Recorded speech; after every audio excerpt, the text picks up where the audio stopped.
My name is Gloria Collins. He is my biological nephew. He was taken away from his mother when he was 4 weeks old. And we've had him since he was 7 weeks, and then we illegally adopted him at 2 years. And he'll be 7 in August. We knew that taking him on, that it was a challenge. Even at our age, we didn't know it was going to be so hard of a challenge. We knew he was ADHD probably by the time we had adopted. We knew that he was going to be, have problems with his health because of the drug problem. But then when we found out around 2 that he was ADHD, because he is so hyper. From the minute he gets up, he is on the go, and he has to take medicine at night just to go to sleep, and then he doesn't sleep at night. Even with the medicine, he takes several different kinds of medicine, and he has since he's been a year old. And even then, he has averaged sometimes, most of the time, 24 and 28 hours a week sleep. And then he has so many OCDs from the autism that he wants to do things consistently. Washes my car every day.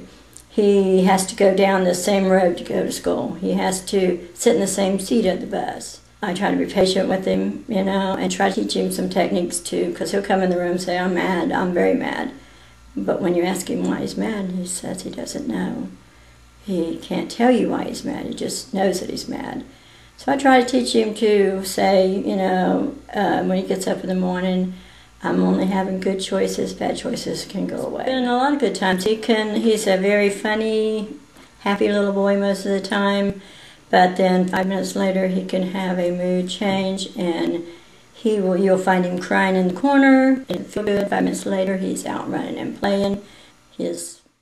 Well, the most challenging times are trying to get him to do timeout. We have to literally hold him down, set him in the corner, and hold him down, which usually ends in a struggle and lasts maybe 5 seconds, because when he's mad, he has the strength of a grown man. He is very strong. And we've tried timeout with him, and we've tried other disciplines. When he was 5, he had just turned 5. It had been just a few months after he was 5 years old. And he gets in these moods that he wants you to do something, and he'll yell, and he'll yell, and he'll yell, and scream at you till you do it, and after, he can go on for hours. I was trying to persuade him that he couldn't have his way, and he wanted his daddy to pick him up. He was 5 years old, and he weighed 45 pounds, and he wanted daddy to pick him up and carry him around the house. And I said, "No, daddy's not carry you, that will hurt his back." So he kept on and on and on, screaming and screaming and screaming. My husband was getting a little upset, so I said, "Just go for a walk. Just get out of here, go for a walk, I'll calm him down." Because usually I can, once he, if he's mad at me and I leave the room, usually my husband can calm him down the same way. So my husband went for a walk, and he continued to throw his fit. I was scared for him. I thought that he was going to hurt himself. I would probably try to handle it. I kept telling him, "You quit, you get hurt." And he just was like, not there, in my opinion. I mean, even his eyes was just so glassy, like he couldn't stop what he was doing.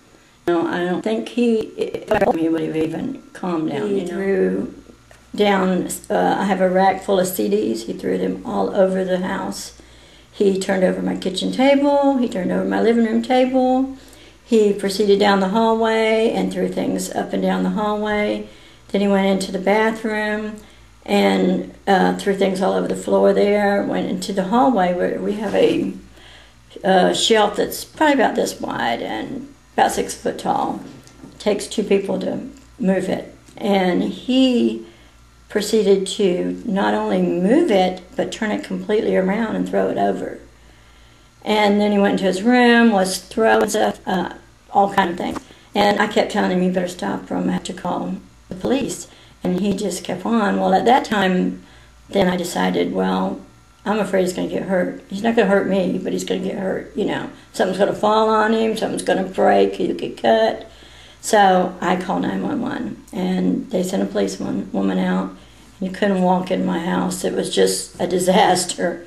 So she said she thought it was best if we took him to Lakeland Regional, where we did. We took him to the emergency room, and they, as soon as we got him there, he was acting up already, and we told him what was going on, and they sent us right back. And they called his neurologist, and his neurologist said the best thing to do was that she wanted him to have some psychiatric treatment, but to do that they would have to Baker Act him. So at 5, I felt so bad, but they Baker Acted him, took us upstairs, and they said that they don't have the ability or the equipment or, you know, whatever, the staff maybe, for a child that young, so that they had to call Peace River to pick him up. And I was so upset, you know, that he had to be taken like that. You know, they didn't handcuff him, thank God. But he was out like a light. They just threw him over their shoulder, laid him, you know, his head on their shoulder, the gentleman did, and carried him off. Okay. And it was a very heartbreaking time, I mean, and he remembers that. And so he has a fear now of being away from us, you know, that he's not sure how things are going to be, you know, and so he's always afraid. He always thinks he's not going to be able to come back. He wants to know where you're going and when you're coming back, or are you coming back, you know. He has a lot of. And I called him as soon as we got home and checked on him. They said he was still sleeping. And then around 11 a.m. they called me and told me to come pick him up.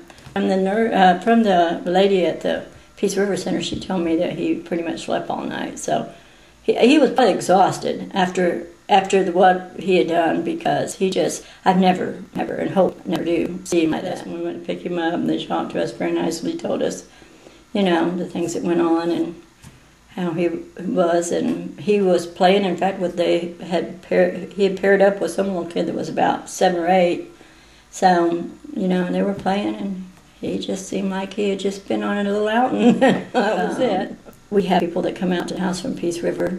We have a applied behavior analyst, Cheryl Borden, and then we have his Peace River coordinator, Jessica Little. She comes out to the house. And now between the two, they have hospice care, which means that we have a little break, because sometimes it can be very challenging, you know.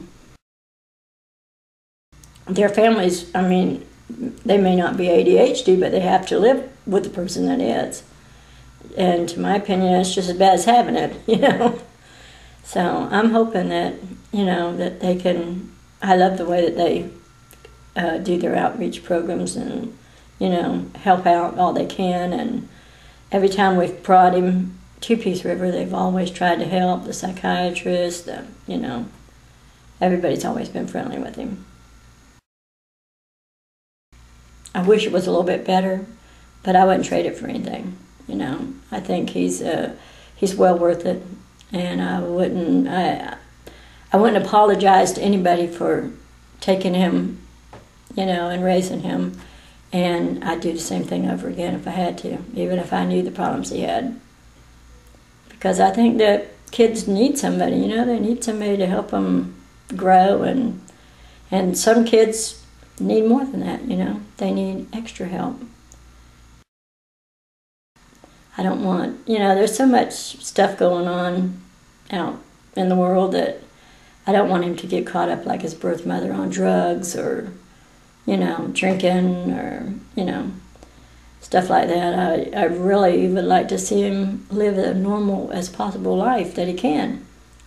And I think he can if he, you know, can keep continuing with Peace River's help and, you know, his other doctors that he goes to, his neurologist. He'll grow up to be a happy, healthy man someday, and I don't know how that's going to pan out in the future for him.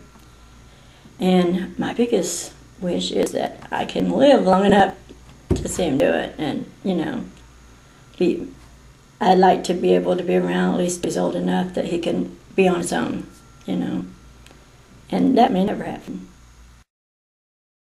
I hate to see any child have to, or any parent have to go through without no help, because people that have autism and ADHD, bipolar, you know, they need some help, and their families need help, because it's not easy going through it, you know.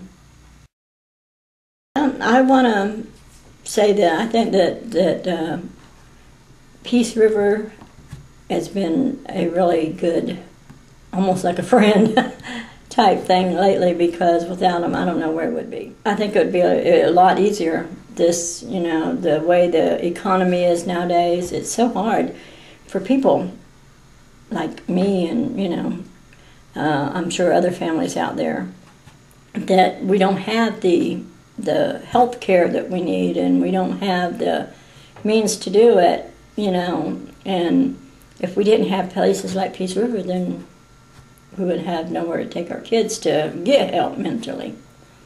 So I think they do quite a bit of good for, the community especially, and for the children and for the adults, because there's a lot of adults that, have problems, I know. And I don't think they'd be where they are right now if it wasn't for Peace River.